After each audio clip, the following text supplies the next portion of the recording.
encuentra lo que amas y deja que te mate. Esta frase, una de las más célebres y citadas de Charles Bukowski, encapsula la paradoja que fue su vida y su obra. Es una declaración de guerra contra la mediocridad, un himno a la pasión devoradora y, al mismo tiempo, una sentencia de autodestrucción. Bukowski no fue simplemente un escritor, fue un fenómeno cultural, un antihéroe literario que arrastró la poesía y la prosa desde los salones académicos hasta las cantinas más sórdidas y los callejones más oscuros de Los Ángeles. Su voz, cruda y despojada de cualquier artificio, se convirtió en el eco de los desheredados, los marginados y los rotos. Para muchos, es el viejo indecente, un borracho misógino y pendenciero. Para otros, es un genio literario, un observador implacable de la condición humana cuya honestidad brutal funciona como un bisturí que estirpa la hipocresía de la sociedad.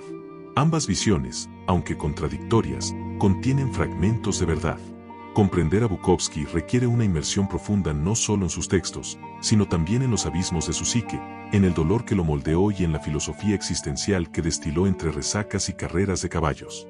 Nos propondremos desentrañar la compleja figura de Henry Charles Bukowski Jr. a través de un triple análisis: el psicológico, para entender el origen de su tormento y su adicción; el literario, para apreciar la genialidad de su expresión descarnada; y el filosófico, para descifrar el sistema de valores que subyace en su aparente nihilismo. ¿Quién era realmente el hombre detrás del mito? ¿Estaba tan destrozado como aparentaba, o su personaje era una armadura forjada en el dolor? ¿Y cómo, desde el fondo de una botella, pudo construir una de las obras más influyentes y perdurables del siglo XX? Parte I. La arquitectura del dolor, raíces psicológicas de un alma rota. Para entender al escritor, primero hay que excavar en las ruinas del hombre. La psique de Bukowski fue un edificio construido sobre cimientos de trauma. Su infancia no fue un refugio, sino una zona de guerra prolongada que dejaría cicatrices imborrables y dictaría el curso de su vida y su arte. Una infancia marcada a fuego. Nacido en Andernach, Alemania, en 1920, de padre germano-americano y madre alemana, Bukowski emigró a Estados Unidos a los 3 años. Su infancia en Los Ángeles estuvo lejos del sueño americano.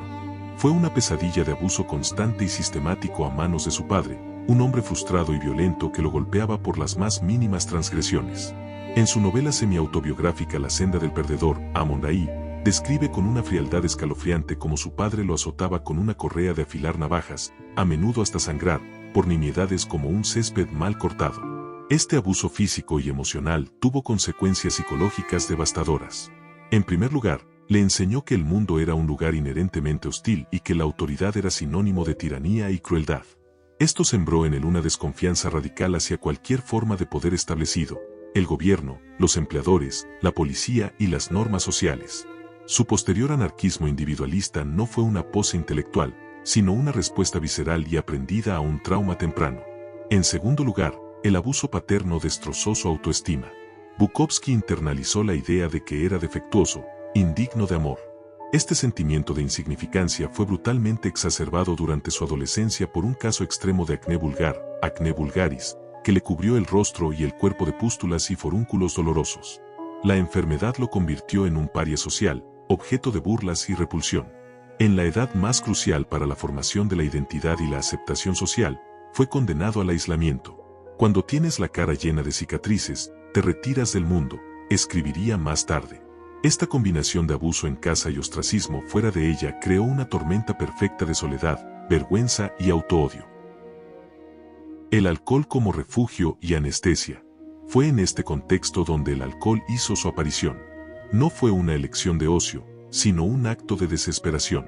Bukowski descubrió el alcohol en su adolescencia y lo describió como un milagro, un líquido mágico que, por primera vez, le permitió apagar el ruido ensordecedor de su dolor. El alcohol se convirtió en su principal mecanismo de defensa, una herramienta multifuncional para sobrellevar una existencia insoportable. Desde una perspectiva psicoanalítica, el alcoholismo de Bukowski puede entenderse como una forma de automedicación. Anestesiaba el dolor físico de su acné, más importante aún, el dolor psíquico del rechazo y el abuso. Le proporcionaba una armadura líquida que le permitía enfrentar al mundo, reduciendo su ansiedad social y desinhibiendo su comportamiento. Borracho, el joven tímido y avergonzado podía transformarse en un hombre ruidoso, combativo y aparentemente seguro de sí mismo. Era una falsa confianza, pero en ese momento, era lo único que tenía. Sin embargo, el alcohol era una solución de doble filo. Si bien ofrecía un alivio temporal, también perpetuaba el ciclo de autodestrucción.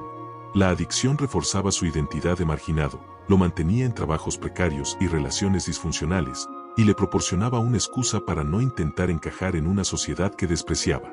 El alcohol no solo era su refugio, sino también su coartada para el fracaso y su bandera de rebelión.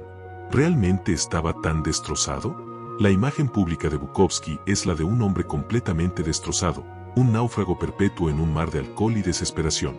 Pero, ¿era esta toda la verdad? La respuesta es compleja. El dolor era innegablemente real. Las cicatrices de su infancia y adolescencia nunca sanaron por completo. Su pesimismo, su cinismo y su dificultad para establecer vínculos emocionales profundos y estables eran síntomas genuinos de un trastorno de estrés postraumático complejo, TEPC, y, posiblemente, de un trastorno de personalidad límite, TLP, no diagnosticado. Sin embargo, Bukowski también era un artista consciente de su propia mitología. Comprendió que su dolor era su capital artístico. Aprendió a canalizar su sufrimiento, a destilarlo en su forma más pura y a convertirlo en arte. El personaje de Hank Chinaski, su alter ego literario, es una versión amplificada y estilizada de sí mismo. Chinaski es Bukowski despojado de cualquier filtro, una caricatura de su propia miseria que, paradójicamente, la hace más universal y digerible para el lector. Por lo tanto, no estaba simplemente roto. Era un hombre profundamente herido que utilizó sus propias fracturas como material de construcción para su obra. El acto de escribir era, para él, una forma de terapia, un intento de dar sentido a un caos que amenazaba con consumirlo. Al escribir sobre su dolor, lo objetivaba, lo sacaba de sí mismo y lo ponía en la página, donde podía controlarlo y, a veces, incluso reírse de él. Su humor negro y su autoironía son mecanismos de defensa increíblemente sofisticados. Bukowski sobrevivió porque transformó su infierno personal en un espectáculo público, convirtiéndose a la vez en víctima, cronista y maestro de ceremonias de su propia destrucción. La psicología del abismo, una inmersión en la mente adicta. La vida de Bukowski es un estudio de caso sobre la adicción al alcohol. Para comprender plenamente su lucha, es necesario ir más allá de su biografía y explorar los mecanismos neurobiológicos y psicológicos que gobiernan la mente de un adicto. El cerebro secuestrado, neurobiología de la adicción. La adicción no es una simple falta de voluntad o un defecto moral, es una enfermedad cerebral crónica y recurrente. El alcohol, como otras sustancias adictivas, secuestra los circuitos de recompensa del cerebro, diseñados evolutivamente para reforzar comportamientos esenciales para la supervivencia, como comer o reproducirse. El principal neurotransmisor implicado en este proceso es la dopamina. Cuando realizamos una actividad placentera, el cerebro libera dopamina, creando una sensación de euforia y motivándonos a repetir ese comportamiento. El alcohol inunda el cerebro con dopamina de una manera mucho más intensa y rápida que las recompensas naturales. Con el consumo continuado, el cerebro se adapta a estos niveles anormalmente altos de dopamina de dos maneras: reduce su propia producción natural y disminuye el número de receptores de dopamina. Este proceso, conocido como tolerancia, significa que el adicto necesita consumir cada vez más alcohol para alcanzar el mismo efecto. Peor aún, su capacidad para experimentar placer de fuentes naturales, una buena comida, una conversación, un logro, se ve drásticamente reducida. El mundo se vuelve gris y monótono sin la sustancia. El alcohol deja de ser una fuente de placer para convertirse en una necesidad imperiosa para sentirse normal y evitar los terribles síntomas de la abstinencia. El cerebro ha sido recalibrado. La supervivencia, para el adicto, se ha vuelto sinónimo de consumir. El círculo vicioso, trauma, escape y dependencia. La neurobiología explica el cómo de la adicción, pero la psicología a menudo explica el porqué. Como vimos en el caso de Bukowski, el trauma es uno de los mayores predictores del desarrollo de una adicción. Las personas que han sufrido abuso, negligencia o eventos traumáticos tienen un riesgo mucho mayor de recurrir a las sustancias como forma de escape. La mente del adicto está atrapada en un ciclo vicioso. Dolor psíquico. El ciclo comienza con un dolor emocional subyacente, ansiedad, depresión, vergüenza, soledad. Consumo como escape. La persona consume para aliviar este dolor. El alcohol actúa como un depresor del sistema nervioso central, calmando la ansiedad y adormeciendo los sentimientos negativos temporalmente. El consumo conduce a problemas en la vida real, pérdida de empleo, conflictos en las relaciones, problemas de salud, líos legales. Aumento del dolor. Estas consecuencias generan más sentimientos negativos, culpa, vergüenza, remordimiento y estrés, que se suman al dolor original. Consumo para afrontar el nuevo dolor. Para escapar de esta nueva oleada de malestar, la persona vuelve a consumir, a menudo en mayores cantidades. Este ciclo se refuerza a sí mismo, creando una espiral descendente de la que es increíblemente difícil salir. La adicción se convierte en la principal estrategia de afrontamiento del individuo, una solución terrible que empeora el problema que pretende resolver. Las consecuencias del alcoholismo crónico son devastadoras y multifacéticas. Salud física. Daño hepático, cirrosis, enfermedades cardíacas, pancreatitis, daño cerebral, síndrome de Wernicke-Korsakoff, mayor riesgo de cáncer y un sistema inmunológico debilitado. Bukovsky mismo estuvo a punto de morir a los 35 años por una úlcera sangrante masiva, una experiencia que relató vívidamente. Salud mental. La adicción coexiste frecuentemente con otros trastornos mentales, comorbilidad, como la depresión mayor, los trastornos de ansiedad y el trastorno bipolar. El alcohol puede causar o exacerbar estos problemas, creando un cuadro clínico aún más complejo. Relaciones sociales. La adicción erosiona la confianza y destruye las relaciones. El adicto a menudo miente, manipula y prioriza la sustancia por encima de sus seres queridos. Las relaciones de Bukovsky, a menudo tumultuosas y violentas, son un claro reflejo de esta disfunción. Funcionamiento social y laboral. Es casi imposible mantener un rendimiento estable en el trabajo o en los estudios. La vida del adicto se reduce progresivamente a la obsesión por obtener y consumir la sustancia, descuidando todas las demás responsabilidades. Los innumerables trabajos de baja categoría que Bukovsky mantuvo y perdió son un testimonio de esta lucha. Para Bukovsky, el alcohol era tanto su musa como su verdugo. Le dio el coraje para escribir y la materia prima para sus historias, pero también casi le cuesta la vida en múltiples ocasiones y lo mantuvo en un estado de precariedad y caos constante. La genialidad en la decadencia. El verbo como bisturí. A pesar del caos de su vida, o quizás a causa de él, Bukovsky forjó un estilo literario único, inconfundible y profundamente influyente. Su genialidad no reside en la complejidad de su prosa ni en la elegancia de su vocabulario, sino en su brutal honestidad y en su capacidad para encontrar belleza en los lugares más feos. El realismo sucio y la estética de lo grotesco. Bukovsky es considerado uno de los padres del realismo sucio, Dirty Realism, un movimiento literario estadounidense que surgió en los años 70 y 80. Este estilo se caracteriza por una escritura sobria, directa y sin adornos, que se centra en las vidas de personas corrientes, a menudo de clase trabajadora, que luchan con problemas cotidianos como el alcohol, el divorcio, el desempleo y la desesperanza. A diferencia de los realistas anteriores, Bukovsky no intentaba ofrecer un comentario social panorámico. Su enfoque era microscópico, casi claustrofóbico. Se sumergía en la sordidez de la vida urbana, las habitaciones de hotel baratas que apestan a ginebra y a tristeza, las lavanderías de autoservicio, los hipódromos, los bares de mala muerte. Su genio consistía en describir estos escenarios con una precisión tan descarnada que se volvían poéticos. Utilizaba el lenguaje como un arma contundente. Sus frases son cortas, directas, llenas de jerga y obscenidades. No había espacio para metáforas floridas o sentimentalismos. Escribía como hablaba, y como hablaban los personajes de su mundo. Esta autenticidad era radical. Rompió con la tradición literaria que dictaba que la poesía debía tratar temas elevados con un lenguaje elevado. Bukovsky demostró que se podía escribir un poema sobre una resaca, una pelea de bar o la agonía de un trabajo sin alma, y que ese poema podía ser tan profundo y conmovedor como un soneto sobre el amor o la naturaleza. La fuerza de sus palabras, frases que golpean. Las palabras de Bukovsky tienen el impacto de un puñetazo en el estómago. Son aforismos tallados en granito, verdades incómodas que resuenan por su falta de pretensión. Analicemos algunas. El problema de la bebida es que, cuando te pasa algo malo, bebes para olvidarlo, cuando te pasa algo bueno, bebes para celebrarlo, y cuando no te pasa nada, bebes para que pase algo. Aquí, con un humor sombrío, desmenuza la lógica circular del adicto. No se trata solo de escapar del dolor, sino también de una rebelión contra el aburrimiento, contra la nada de la existencia cotidiana. Algunas personas nunca se vuelven locas. ¿Qué vidas tan horribles deben llevar? Esta es una defensa de la desviación, una crítica a la conformidad.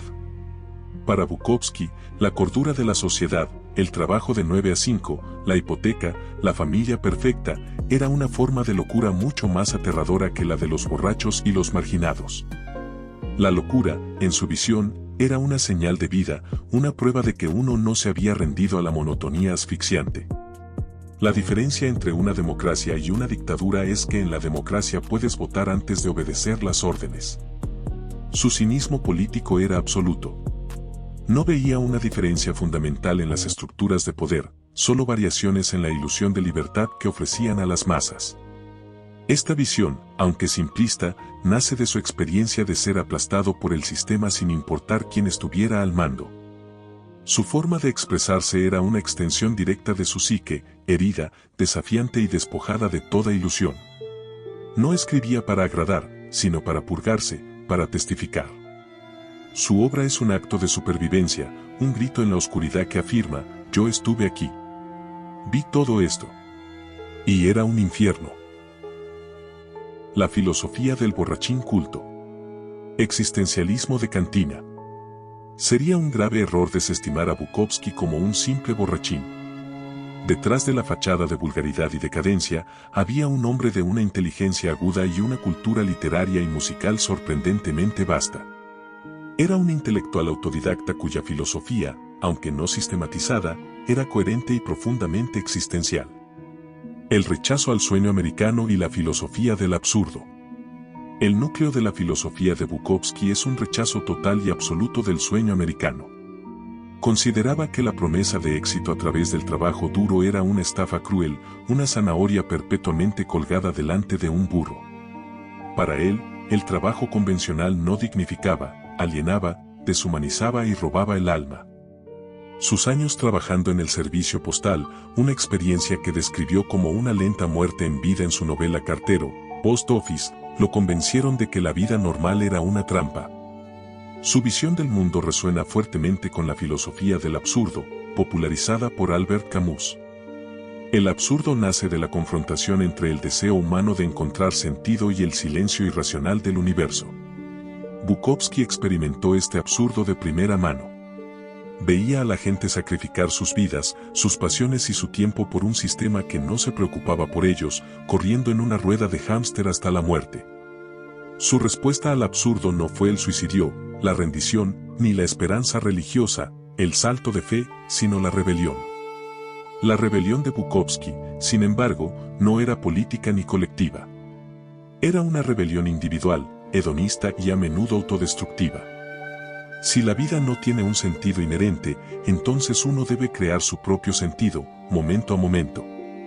Para él, ese sentido se encontraba en los placeres primarios, el sexo, la bebida, las apuestas en el hipódromo y, sobre todo, en el acto sagrado de la escritura. La cultura como salvavidas, el intelectual oculto. ¿Cómo podía un hombre que pasó gran parte de su vida borracho o con resaca poseer tal cultura? La respuesta está en su juventud. El aislamiento que sufrió lo empujó a buscar refugio en los libros. La Biblioteca Pública de Los Ángeles fue su verdadera universidad. Allí devoró a los autores que lo formarían, Guion Fante, cuyo personaje Arturo Bandini fue un modelo directo para Chinaski, Louis Ferdinand Céline, maestro del estilo coloquial y del pesimismo misantrópico, Ernest Hemingway. Por su prosa directa y su etos de gracia bajo presión, aunque Bukowski prefería la desgracia sin presión, y los poetas como Robinson Jeffers. No solo era un lector voraz, sino también un apasionado de la música clásica. A menudo escribía escuchando a Mahler, Mozart, Beethoven o Sibelius en la radio. Esta pasión por la alta cultura puede parecer contradictoria con su imagen pública, pero no lo es. Bukowski no veía una jerarquía en el arte. Podía encontrar la misma verdad profunda en una sinfonía de Mahler que en la cara de un perdedor en el hipódromo. Para él, el arte era la única cosa que ofrecía un verdadero consuelo, la única prueba de que la humanidad era capaz de algo más que la crueldad y la estupidez. La cultura no era un adorno para él, era una herramienta de supervivencia. Los libros y la música eran la única conexión que tenía con algo más grande que su propia miseria, el único recordatorio de que la belleza podía existir incluso en el mundo más feo. Su intelecto, afilado por la lectura y la observación, le permitió analizar su propio sufrimiento y el de los demás con una lucidez asombrosa. El alcohol enturbiaba su vida, pero no logró apagar la llama de su mente. La paradoja de un superviviente. Charles Bukowski sigue siendo una de las figuras más polarizantes de la literatura moderna. Es imposible ignorar los aspectos oscuros de su personalidad, su misoginia, su violencia ocasional, su egocentrismo. No fue un santo ni un modelo a seguir. Fue un hombre profundamente dañado por un mundo que lo rechazó desde el principio y que respondió a ese rechazo con un desprecio aún mayor. Su vida fue una guerra de trincheras contra el dolor, la soledad y el absurdo. El alcohol fue su arma y su veneno, la escritura su escudo y su catarsis. La psicología nos ayuda a entender que su adicción no fue una elección, sino una consecuencia casi inevitable de su trauma, una estrategia de supervivencia defectuosa pero desesperadamente necesaria. La filosofía nos permite ver que su cinismo no era simple negatividad, sino una crítica mordaz a una sociedad que él consideraba hipócrita y desalmada. La genialidad de Bukowski reside en su capacidad para transformar el fango de su vida en oro literario. Nos obligó a mirar lo que preferiríamos ignorar, la fealdad, la desesperación, la fragilidad del espíritu humano. Nos enseñó que la poesía no solo se encuentra en los atardeceres y las flores, sino también en el vómito, las lágrimas y el silencio de una habitación vacía a las 4 de la mañana. Al final, Bukowski no ofrece redención ni respuestas fáciles. Su obra es un espejo brutal que nos devuelve una imagen incómoda pero honesta de nosotros mismos y de nuestro mundo. Fue un superviviente que encontró lo que amaba, escribir sobre la verdad fea, y dejó que lo consumiera, que lo matara lentamente, pero también que lo salvara cada día. Y en ese proceso, nos dejó un legado imperecedero, la prueba de que incluso desde el abismo más profundo, una voz puede elevarse y, contra todo pronóstico, alcanzar la inmortalidad. Al final, todos somos supervivientes de nuestras propias batallas. Si esta historia hizo clic en alguna de tus cicatrices, regálame un like. Comparte esta luz de neón en la oscuridad con otra alma perdida. Y suscríbete para seguir explorando juntos los callejones olvidados de la literatura y la vida. No te prometo respuestas, pero te garantizo buena compañía en el caos de la existencia.